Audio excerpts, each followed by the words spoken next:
We fall down, but we get up. We fall down, but we get up. We fall down, but we get up. For this man thought that he was straight, now he's getting married to a lesbian.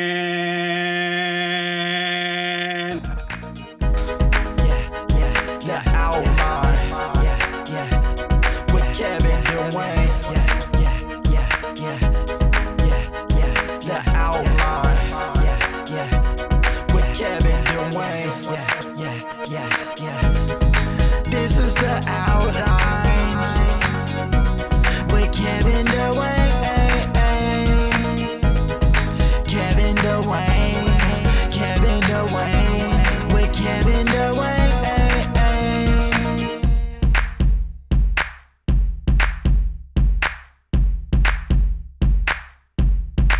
What's going on, you guys? It's Kevin Dwayne here. Thank you for joining me for another show. This is show number 5, you guys. Please know that you can listen to the other shows. I was talking to someone, they're like, oh, I only caught the last one. I'm like, well, girl, you can go back and listen to the other ones, because they're there. And they are available on iTunes, Google Play Music, Stitcher, YouTube, and KevinDwayne.com. So you have no excuse not to be able to listen to all of these, except you're just not fucking with it. And in that case, that's cool too. Whatever.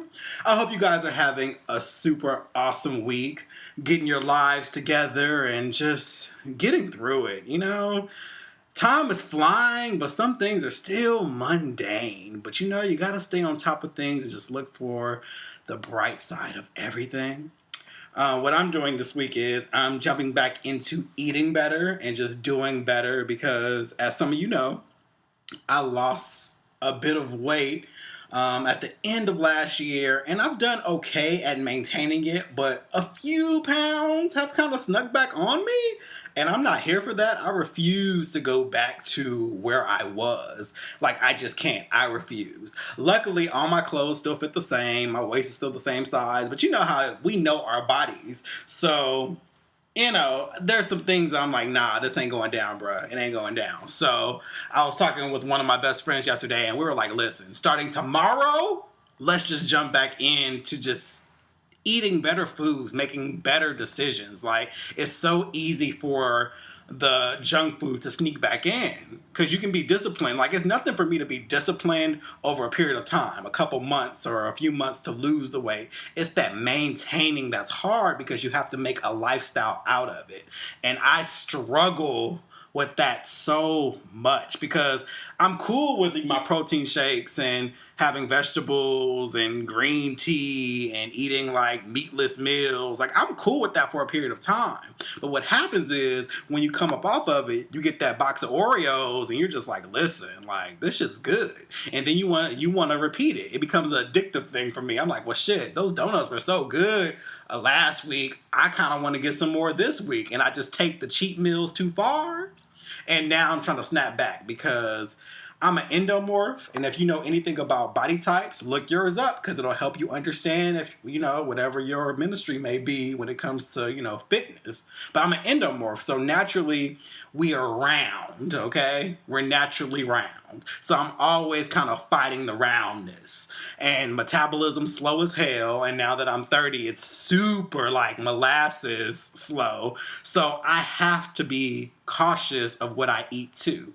I still run. I still, enjoy that. I still work out. But the food aspect is so important and it just can't be lost. So this week I'm juicing and I'm just making better decisions, cutting out that bread, cutting out that junk, trying not to drink too many juices because I love a good juice. When I tell you I go to Kroger and I just go to the Ocean Spray and the V8s, and I just try every flavor. And, I always catch a good coupon, a good deal. And I end up buying 4 or 5. I love juice. Juice is so good. But, there's sugar in it. Even in the 100%, there's sugar in them because fruit has natural sugars. And they still got to process it and make sure it doesn't go bad in your cabinet. So, it got some shit in it. And you got to watch that. So all that to say, I'm trying to get my life together when it comes to, the health, because I refuse to go back to where I was a year and a half ago. I can't. I don't want to be that uncomfortable. And it's for me, it's not for anybody else. I could give a hell about all these outside niggas because, listen, they ain't shit regardless what size you are. But at the same time, I want to be in my best health because it's the time to preserve. You got to moisturize, you got to eat well, you got to work out because you want to preserve your body. I'm trying to look like Angela Bassett, whose birthday is this week. 58, looking bomb as hell. Like I'm trying to age gracefully like our other melanated counterparts. You know what I mean? Like I'm trying to live that life. So that's what I'm doing this week. So I hope you guys are, working on yourselves too, and let me know. So, Donnie McClurkin. Okay. Donnie McClurkin is getting married to another gospel. Well, she's more CCM, contemporary Christian music, She had a song back in the day called Redeemer. I'm not going to sing it for you, but you'll know if you heard it. Her name is Nicole C. Mullen. And so apparently they're getting married. And here's the thing. I'm not about, putting gayness on other people. And I'm also not about, attacking people's loves. But there's a certain level of, you could eat a dick for Donnie Clurkin in my heart because I feel like he's a fraud. So I have no sympathy for, or empathy for people who talk about him. I just don't, because I feel like he's done a lot of stupid shit and he said a lot of stupid shit about gay people, and I feel like that's nothing but a goddamn projection. I mean, the rumors have been around forever. That man is gay, and I don't like doing that to people, but he's a special case, and so I really don't give a fuck. But what I have learned though is, regardless of what I think, regardless of what you think, regardless of what we think collectively, Donnie McClurkin is still going to walk down that aisle in his white dress and meet his groom on the other side of that goddamn altar. And there's nothing we can do about it. So, good for them. Now, I don't know Nicole's story. I really don't. But, girl, you're about to marry a gay man. So, I don't know what to say. I mean, good luck. Hit up Tokyo Valentino if you're in Atlanta. They have a wonderful selection of dildos that you can get, so you can get that good old, nut. Unless, that's over and you don't want to do that. But I know everybody needs a good nut every now and then. I also think it's kind of interesting how deliverance works. So do we just wait until we're old enough to have erectile dysfunction and then get married? Is that how you cure the gays? I'm really in my feelings about this. And let me tell you why. Okay, so when I was 17... I was pretty much blackmailed into conversion therapy, which is like, pray the gay away.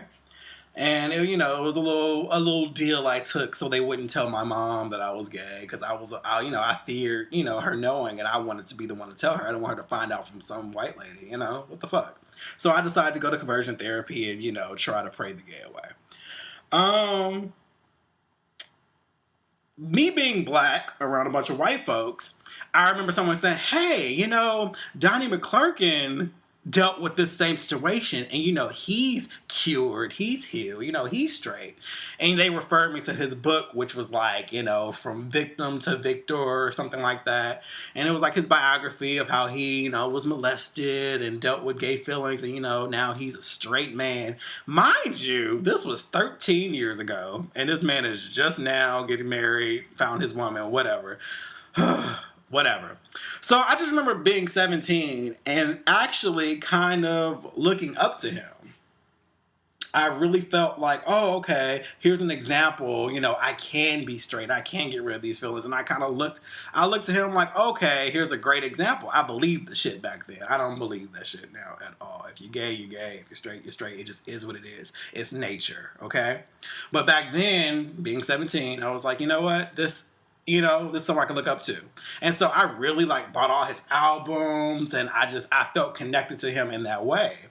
Fast forward a few years later, he's like at this church and he's calling gay people vampires and sinful and all this stuff. And then in that moment, I was like, you know what? Fuck you and your gay ass. Because do you know how many people in the community have fucked this man? Do you know? They ain't lying about that shit. It's just like all that shit comes to the light. And the more people push, the more he tries to push back. And that's nothing but that's nothing. And so that's why it's a certain level of fuck you I have for him, because I feel I was very disappointed in his actions. It's like, even if you felt you were cured of homosexuality, even if you are in fact able to lie with the woman, that's great. But do not bash people that you actually feel like that you supposedly once were. You know what I mean? It's real.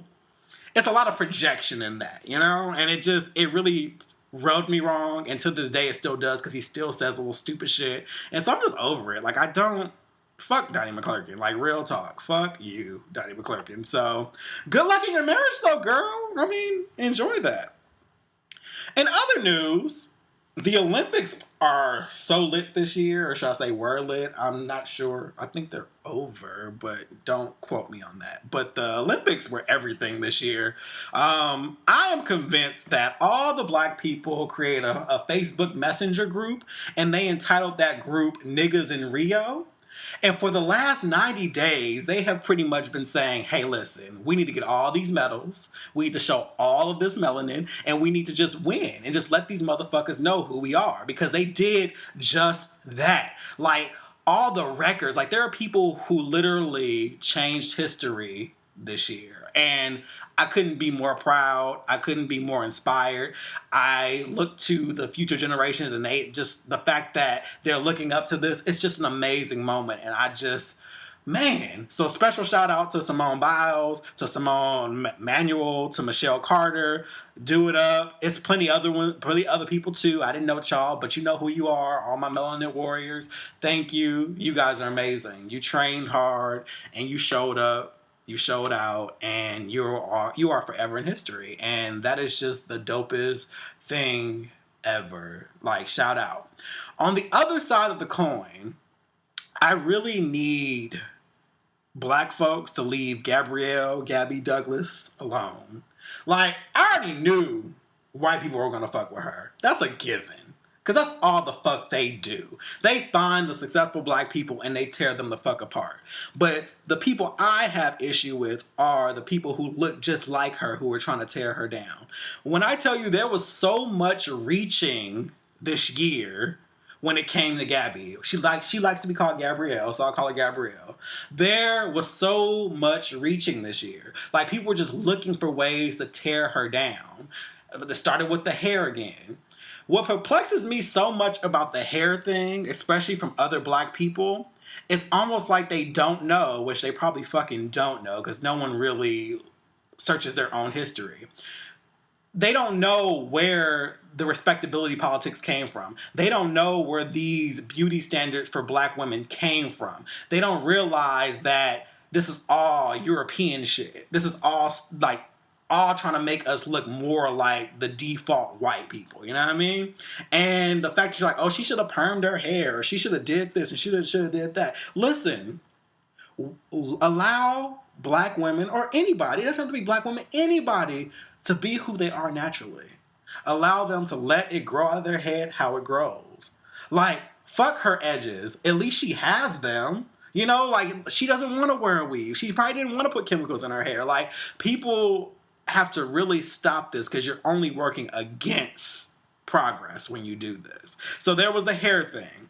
And then they were saying she wasn't patriotic because she put her hand over her heart. But just a few weeks ago, Donald Trump didn't put his hand over her heart during the same moment. I didn't even know we had to do that during the national anthem. I thought it was normally just the saluting the flag. But whatever, cool. She didn't do that. So they're saying she's unpatriotic. And then, just like in reality television, every time someone black would win or her team would win, they would keep the cameras on her and then try to paint her as this negative person who doesn't support her team, which isn't true. Like, she literally was picked on this year. And as I said before, I expect this shit from, you know, our eggshell people, you know, the white folks. But from black folks, we got to do better on that. Like, this girl is successful. She's in history books. She's amazing. She is black excellence. She's at the damn Olympics, for God's sake. And yet she's being picked on. And I know, oh, she's in the public eye. You got to expect that. Sure, she can expect that. But at the same time, you could be more mature and not do that shit. You know what I mean? You could grow up and not try to say little crafty things online just so you can get likes and retweets. Like, it's not worth it because there is an actual living, breathing person on the other side of these insults. And we always forget that when we talk about people. There's someone reading this stuff. There's someone who has to still perform in spite of this. She didn't do that well this year because all of the criticism. Like, people rolled her more than anybody else this year. And it's just really sad, and I really wish the best for her. I hope she'll be fine. I know she'll be fine, but this was just really sad to watch and very disappointing. But other than that, the Olympics were really awesome this year. It seemed like a great turnout. Now, there was all other drama going on in Rio, like people dropping peroxide in the pools and people getting robbed and all kind of shit. But, let's focus on the positive and hope, all that works out. Moving on. So, over the weekend, The Get Down came out, which is put on by Baz Luhrmann and also a team like with Nas and Nelson George and like his wife Catherine. It came out on Friday. There was only 6 episodes. The first episode was an hour and a half, so it felt like a little mini movie to set everything up. But the whole storyline is pretty much showing you like the origin of hip hop and how it began, and like the Bronx and BK and all that stuff. And it's just, I enjoyed it. It gave me a Crooklyn feel at first. It felt very much like watching Crooklyn by Spike Lee, and I enjoyed that. I enjoyed the characters, I enjoyed the parties, I enjoyed the costumes, and it's a really fun show. Now, I do understand that there are different directors for different shows, and I think that explains why some shows felt different than others out of those 6 shows.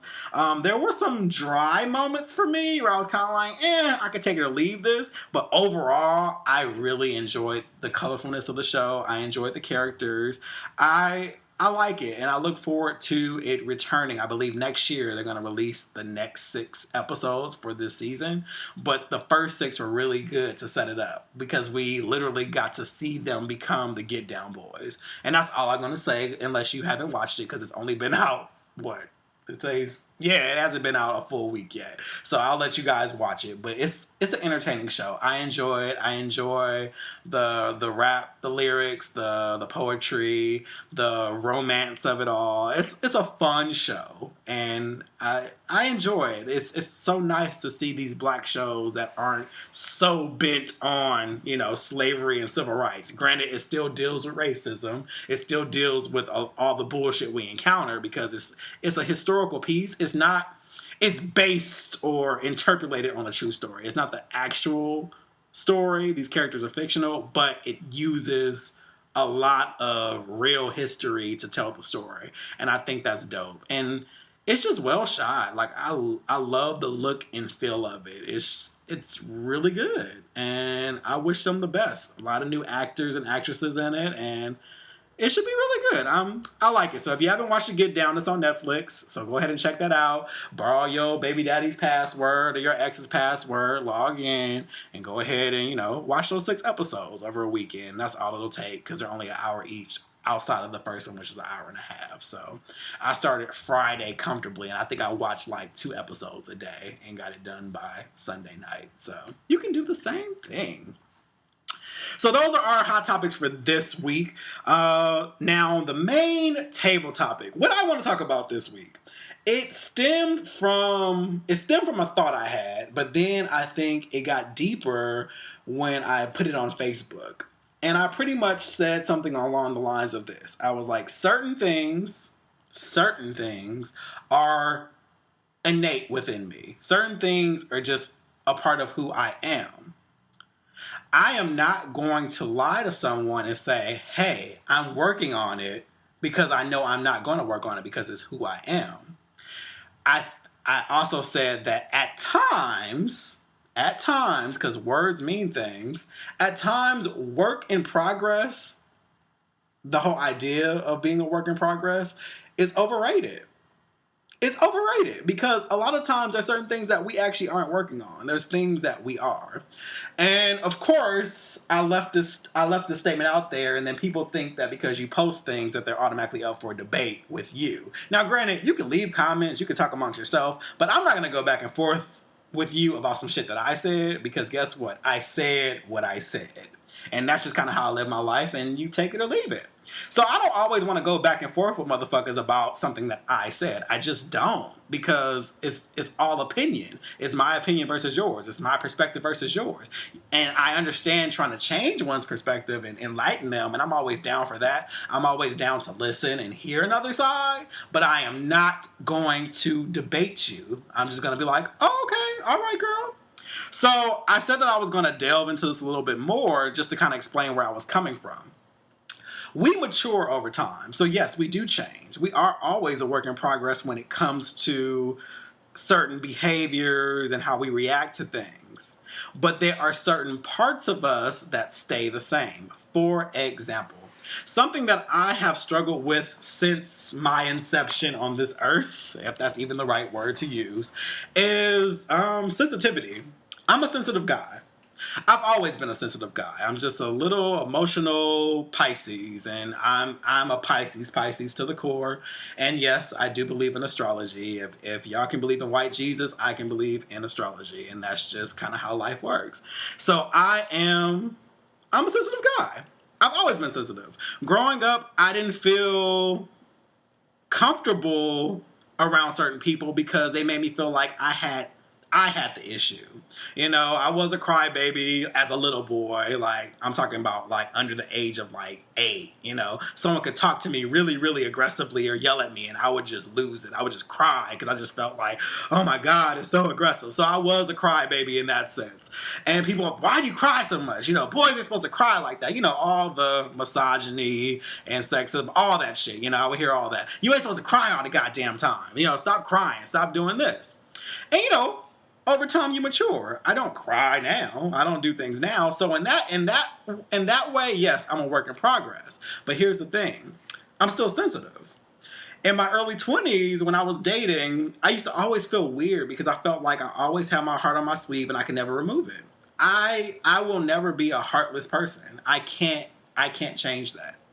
I always felt like I was the one who was falling in love and nobody else was falling in love with me. I always felt just kind of like, why am I like this? And I felt like I had to change for other people because people say, you need to work on that. You need to work on being so sensitive. You need to work on that. And then I was like, no, fuck that. I don't need to work on that. This is what I did as I matured. I am still sensitive. Things still target me the same way that they always have. What I changed was my reaction to those things. I changed my behavior to those things. And that was the work that I did. But it does not change the fact that I am still a sensitive person. Do you follow me? It's just like someone who's stubborn. Stubborn people don't stop being stubborn. They probably make compromises, you know, in relationships or with family, with friends, but they're still stubborn. They still have that, you know, they still have that within them. Cynical people are still going to be cynical because it's who they are. They're cynical. They question everything because it's who they are. They'll make adjustments and not express their cynicism to certain people probably, you know, they do that. Now, things that you can work on that aren't innate, being rude. Being rude is not an innate trait. Being mean, being hurtful, bullying people, those are not innate traits. Lying, cheating, betrayal, those are not innate traits. Those are behaviors that you can change. And in that, you can be a work in progress. You know what I mean? And so that's what I meant in my statement. And I was like, I'm not going to go back and forth and explain this. I'll do it on my podcast because that's what I meant. Some things are just innate. Me, for once, I'm a sensitive guy. I just don't lash out when things, you know, hurt me or whatever. I chill. I introduce logic to it. I process it on my own and say, okay, let me figure out why this feels the way it does. And I handle it because that is how I matured as a person. And so that was the work. but I'm still sensitive as hell. And none of that has changed over time. And I just want you guys to think about some things that may be innate in you and just own it. I feel like we are who we are. And I know we always want to be better versions of ourselves, and there's nothing wrong with reaching towards that. There are plenty of things that you can fix in your life. There are plenty of things that you can adjust. There are plenty of things that you can handle differently, so that you can have peace and be happy and evolve. You have to evolve, that's I think that's what this life is about. But there are certain things about us that we have to just accept, and we also have to accept in other people. Don't go into relationships and try to change people and do things.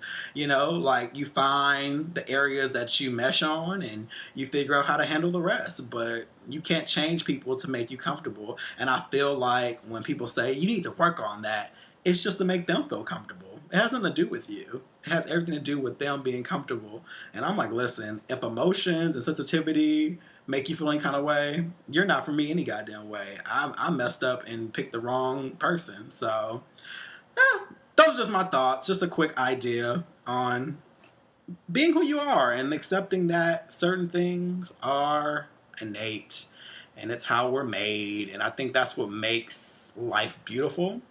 I always tell people that there's a place for everybody in this world. You need different type of personalities to do everything. For instance, when it comes to like business, you need those leaders. You need those people who don't really do emotions to get things done, because they'll make the right decision for like a company, or they'll make the right decision for, whatever they're doing at hand. But then when tragedy strikes or heartbreak happens, or you need a lending ear, you need the sensitive people and the compassionate people to lend their shoulders to you. In this world, we need followers, we need leaders, we need hardness, we need softness. And I also think in this world, when you really want to evolve as a person, you try to be all of that.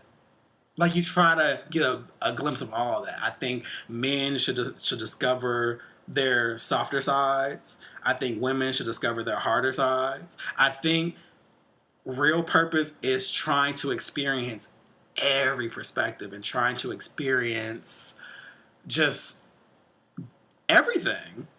And I think that's real evolution of a person. Just seeing things from so many different sides.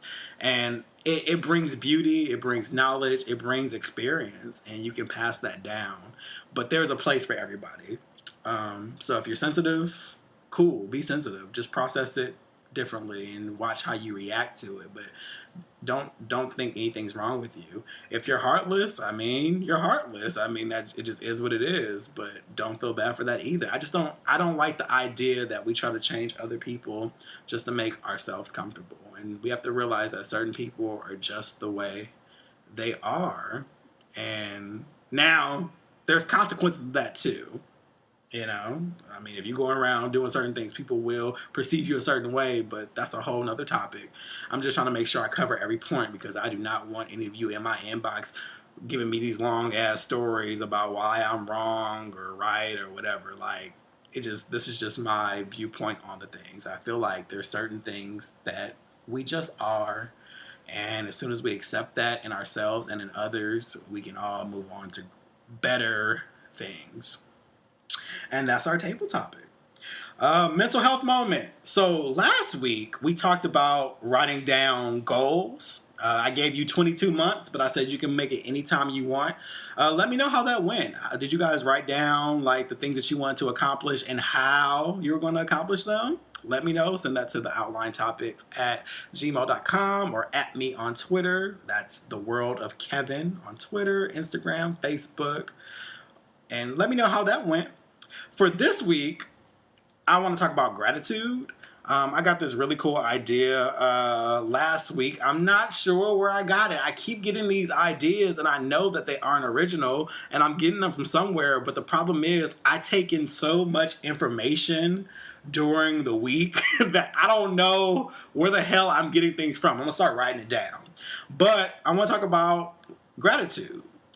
Every night, I want you guys, from now until next week, I want you to write down 5 things you are grateful for in a journal or a piece of paper every evening before you go to bed. 5 things that you are grateful for. And that way you're constantly reminding yourself that life isn't that bad, that you actually have some things to be grateful for. And I think gratitude really keeps us centered and keeps us aligned with that. So 5 things you are grateful for every night in a journal or on a piece of paper from Wednesday to Wednesday. And we'll talk about how that goes. I'm going to do it as well. And I'll get back to you on how that went for me. And yeah, that's our mental health moment. I can't believe this is episode 5. Like, I've been doing this for 5 weeks. This is the 5th show, which means, that's a little over a month, right? This has been so fun, and I look forward to this. It breaks my week up, and thank you guys so much for listening. I can't express that enough. Thank you so much for sharing it. Thank you so much for rating it on iTunes. If you haven't, please go and give me all the stars on there and leave your comments. That really helps with the ranking, and continue to share with your friends. Continue to tweet me. I love the feedback that you guys have been giving. And yeah, go ahead and subscribe on iTunes, Google Play Music, Stitcher, YouTube, KevinDwayne.com. Get in where you can.